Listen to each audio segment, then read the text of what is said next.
Sur BioOne Télévision, à la une de l'actualité, 2 médailles d'argent et 1 en bronze pour la boxe congolaise. C'est le bilan provisoire de la performance des athlètes congolais aux Jeux africains de Brazzaville. Les supporters restent confiants quant aux disciplines encore en compétition. Le Haut Commissariat des Nations Unies pour les réfugiés en difficulté financière. Les réfugiés centrafricains ne pourront pas bénéficier d'une prise en charge adéquate. Une situation qui intervient quelques jours après la visite de Kyungwa Kang en République démocratique du Congo. Étienne Tshisekedi rompt avec le pré-dialogue. Le leader de l'Union pour le progrès social et la démocratie a annoncé officiellement via un communiqué depuis Bruxelles le retrait de ses délégués aux pré-consultations. Des réactions fusent de partout. Madame, Messieurs, bienvenue à cette édition du journal qui commence avec un léger retard et nous vous demandons de nous excuser. Nous ouvrons d'abord par la situation des réfugiés centrafricains. 1800 nouveaux réfugiés sont signalés dans le nord Ubangui en provenance de la République centrafricaine. Ces personnes sont pour la plupart des femmes, des enfants ayant fui les affrontements entre les Antilles, Balaka et les Séléka. Ces déplacés sont installés dans des familles d'accueil et dans des églises. Le HCR, cette instance des Nations Unies qui s'occupe des réfugiés, crie au manque des moyens pour les prendre en charge et leur construire des abris.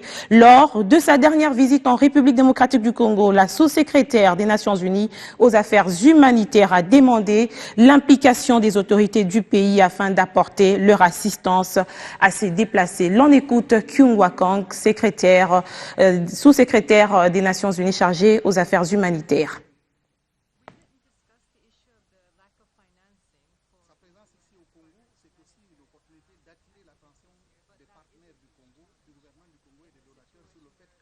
Les besoins humanitaires au Congo continuent d'exister. Il y a encore des familles congolaises qui sont vulnérables et que l'attention des donateurs ne devrait pas déserter le Congo et leur soutien. Évidemment, la communauté internationale et les donateurs en général sont sous pression parce qu'il y a une multitude de crises au niveau mondial dont ils doivent s'occuper. Au Congo, il y a encore des besoins. Il y a eu énormément de progrès et le Congo est peut-être prêt de tourner le coin et d'arriver à un moment où il peut maîtriser cette question. Ce n'est pas le moment d'abandonner le Congo, il faut continuer de le soutenir.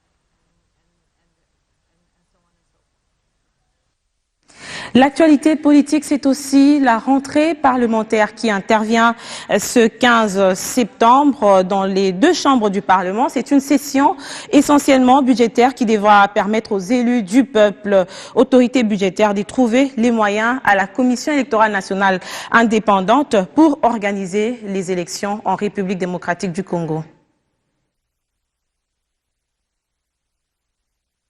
Le Parlement a voté des budgets depuis 2012 de 250 millions plus ou moins par an. Le Parlement n'a jamais voté des budgets rectificatifs pour autoriser à quiconque d'utiliser cet argent à d'autres fins. Par contre, vous voyez s'élever ici des œuvres, des immeubles qui n'ont jamais été prévus au budget. Nous allons demander au gouvernement de nous dire où se trouve cet argent qui l'avait autorisé d'utiliser ces fonds éventuellement à d'autres fins. Nous souhaiterions que la session budgétaire de septembre 2015, en 15 nationale, aussi inscrire à l'ordre du jour la question liée au procès électoral. Comme tout d'aucuns le sait, que le procès électoral congolais est dans l'impasse, mais au niveau de l'Assemblée nationale, on peut envisager des scénarios selon lesquels on peut comment sortir de l'impasse, du procès électoral actuel. Et à cela, nous pensons que les uns et les autres doivent s'investir en fait comment mettre autant de moyens, programmer autant de moyens financiers pour que la CENI puisse reprogrammer des opérations électorales, étant donné que le calendrier électoral global du 12 février 2015 est déjà dépassé. La priorité, c'est que c'est une session budgétaire. Nous devons nous pencher vraiment sur le budget, de sorte à dégager des moyens importants pour que tout puisse être en place. Parce qu'il faudrait tenir compte que nous pouvons bien parler des élections, nous pouvons bien parler du dialogue, Mais il y a le panier de la ménagère, il y a le social qui nous tient encore à la peau jusqu'à ce jour. Le peuple congolais a besoin de voir un changement dans ce panier de la ménagère et de voir un changement dans le social. Donc, premièrement, nous devons nous pencher beaucoup sur le social de la population parce qu'il faudrait qu'on sente un changement. Et de deux, la démocratie, nous avons déjà démarré et cette démocratie nous coûte cher, mais nous ne pouvons pas la fuir, nous devons affronter. Députés et sénateurs auront donc environ 3 mois pour débattre de toutes ces questions prioritaires. La rentrée parlementaire coïncide avec le meeting populaire de l'opposition. Elle sera à la place Sainte-Thérèse dans la commune de Ndjili. L'opposition compte à travers cette activité sensibiliser la population sur les enjeux de l'heure. Nous avons contacté pour vous Ingele Ifoto. Il est l'un des organisateurs de ce meeting. Le Congo est engagé à un processus électoral irréversible. Pour toutes ces élections-là, il y a une des élections, si vous voulez, deux, qui sont contraignantes en termes de délai constitutionnel, donc l'élection présidentielle, et que nous voudrions que tout le monde soit sensibilisé pour que nous rendions possible et obligatoire, ce qui est une obligation, l'élection présidentielle en respectant le délai constitutionnel. Donc le message va concerner quoi? Des petites questions, presque élémentaires. Le respect de la Constitution et le respect du délai constitutionnel quant à l'élection présidentielle. Donc, ce qu'on appelle ici dans le jargon politique congolais, le non-glissement. Mais nous avons un problème. Le problème, c'est que nous avons une Constitution et toute personne est au-dessus de cette Constitution. La Constitution nous impose. Nous parlons bien de l'élection présidentielle dont le délai est contraignant de par la volonté du constituant. Donc, que nous mettions toutes les batteries en marche pour que nous récessions au moins ces élections qui nous sont contraignantes, l'élection présidentielle et législative. Donc, à mon avis, si nous n'avons pas l'argent, nous n'avons pas le délai, vous comprenez très bien, la rationalité aurait voulu que nous mettions tous les efforts, le peu de moyens que nous avons et le temps qui nous reste à organiser l'élection présidentielle et les élections législatives nationales. L'actualité politique, je vous le disais à l'ouverture de cette édition, c'est aussi cette décision qui pourrait peut-être ralentir l'élan de la tenue du dialogue. Dans un communiqué, l'Union pour la démocratie et le progrès social, par le biais de son président national, a retiré ses délégués à la table des négociations sur la prédéfinition, la thématique du dialogue. D'après ce communiqué, l'UDPS a pris acte de l'échec des entretiens de Venise et d'Ibiza et en mis aux prises ses représentants à ceux du camp Kabila. Une nouvelle qui rejoint ses compères de l'opposition qui estiment que l'UDPS a pris la bonne décision. On va parler sport dans un instant avec Jean-Louis Kaninda.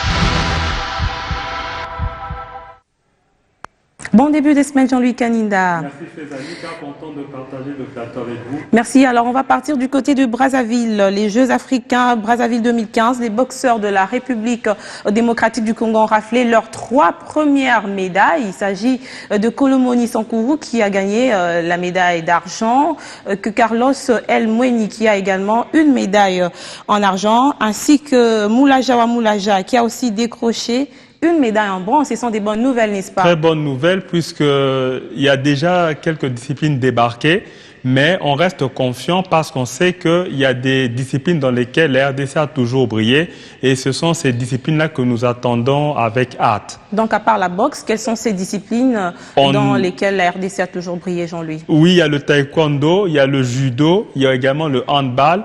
Nos filles se sont signalées, elles ont battu la Zambie la semaine passée par 50-10. Donc vous voyez déjà, donc c'est-à-dire que les Congolais gardent leurs apaisements. Les médailles reviendront à Kinshasa. Ça, c'est toi qui le dis. Oui, on connaît ces équipes, ces athlètes sont des grands athlètes. Nous espérons que ça sera le cas. L'actualité, c'est aussi la Lina Foot quant au début de la 21e édition du championnat. Alors, tout est programmé pour ce 19, 20, 18, 19 et 20 septembre prochain, donc vendredi, samedi et dimanche. La RDC va de nouveau brûler, dont les stades seront en ébullition. On va jouer dans la zone est-ouest, donc Kinshasa. Il y a la zone centre au Kasaï et la zone sud-est, le Katanga. Donc tout redémarre cette semaine, tout est bien fin prêt. Si vous voulez des détails, c'est peut-être demain à 18 h dans Info Sport One. Alors la CAF, après la victoire des Mazembe, c'est ça? Oui. Comment se présentent les tableaux? Les tableaux en Ligue des Champions, nous aurons El Merreikh du Soudan contre Mazembe.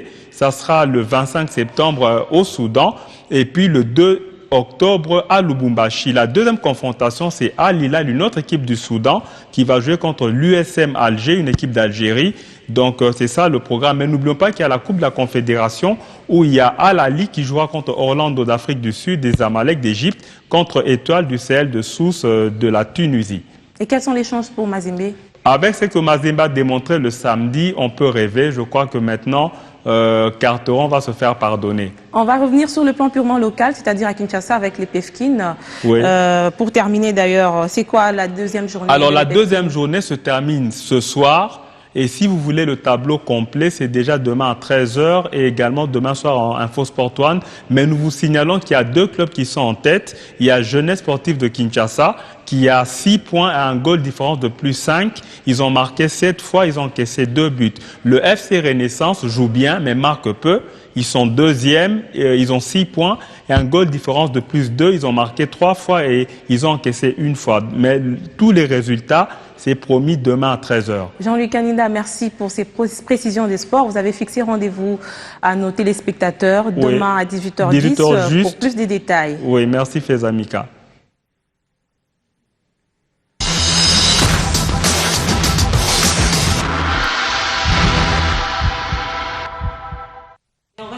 Par cette note des cultures, les rideaux sont tombés hier dans la soirée au centre culturel Meko à Kinsuka. Kinshasa s'est profilé comme l'écrin parfait pour abriter ce plus grand événement musical de l'histoire de la capitale, marqué par des délégations venues de partout, par son sens d'accueil et ses particuliers atouts artistiques. Il s'agit des francopholies qui se sont clôturées hier à Kinshasa.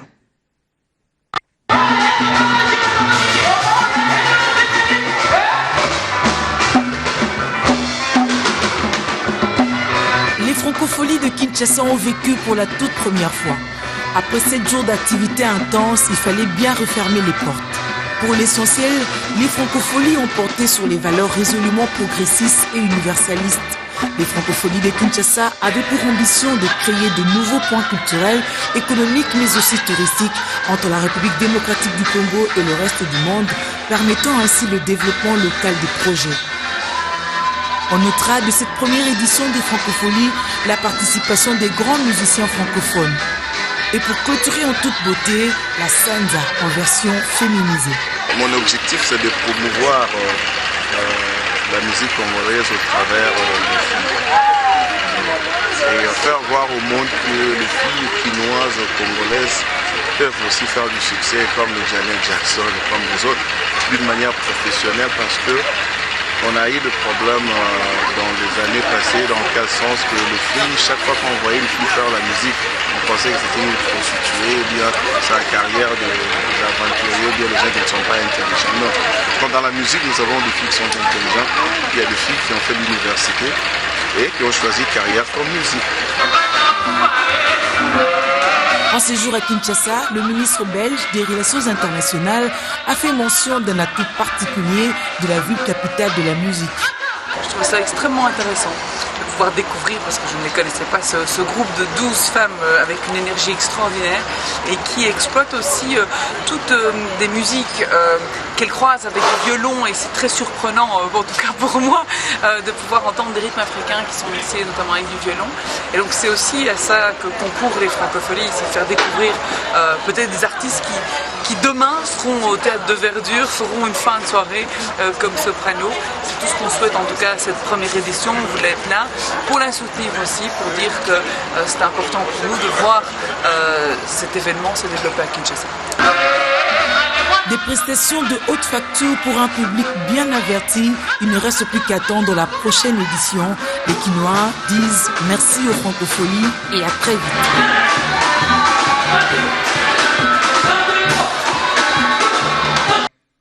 Et nous vous disons merci de votre amitié. À très bientôt sur BUN Télévision.